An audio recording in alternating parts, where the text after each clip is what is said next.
Chapter 1, Part 1, The Quiet Watchers. The skies above the Atacama Desert had never been darker. A new moon hung low, casting no light across the barren sands.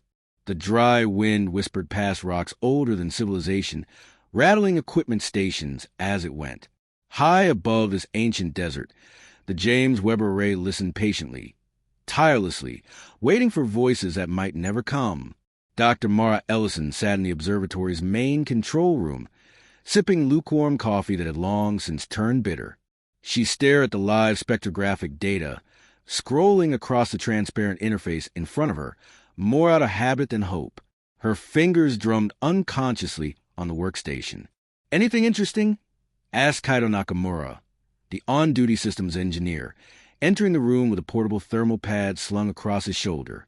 "Just the usual galactic noise," Mara replied, adjusting her headset. "Pulsars, fast radio bursts. Maybe a rogue AI trying to prank us again." Kaito smiled faintly. That had happened last year. Some college students hacked a satellite relay and embedded a fake alien signal.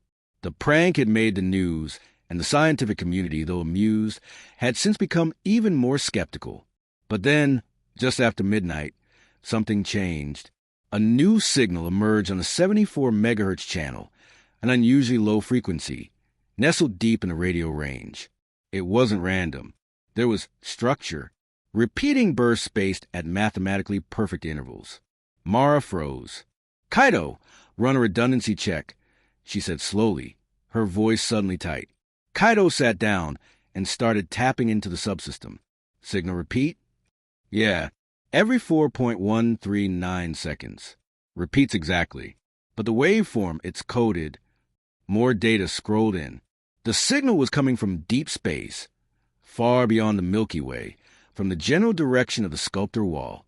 Her voice cracked as she whispered, "This is not natural." Part 2, A Signal in the Dark. By dawn, the observatory's emergency protocols had already contacted the International SETI watch grid. Within 6 hours, 12 other telescopes across Earth, Luna, and Mars had confirmed the same signal. And by 1800 hours Universal Time Coordinated the following day, the United Earth Assembly had convened an emergency session. The media, locked out official information, erupted with speculation. Hashtag The Whisper, hashtag Message from Beyond, and hashtag Sculptor Pulse trended simultaneously across networks. Conspiracy theories bloomed. Some said it was a government experiment. Others said it was an AI trap or a prank again. But those who had seen the raw data knew better. The signal was real, and it was intelligent.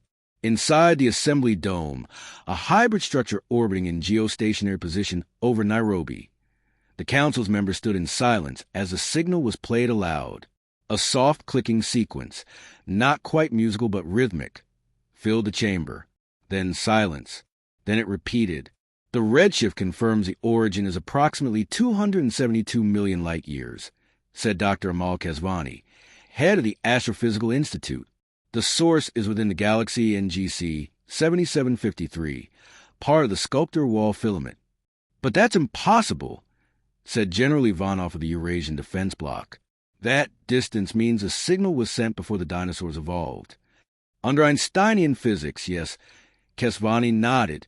"But the signal isn't behaving according to normal cosmological redshift models. It appears to have been transmitted recently and faster than light." That sentence settled over the room like dust on untouched furniture. Faster than light. Recent. From another galaxy. It was no longer just a signal. It was a question.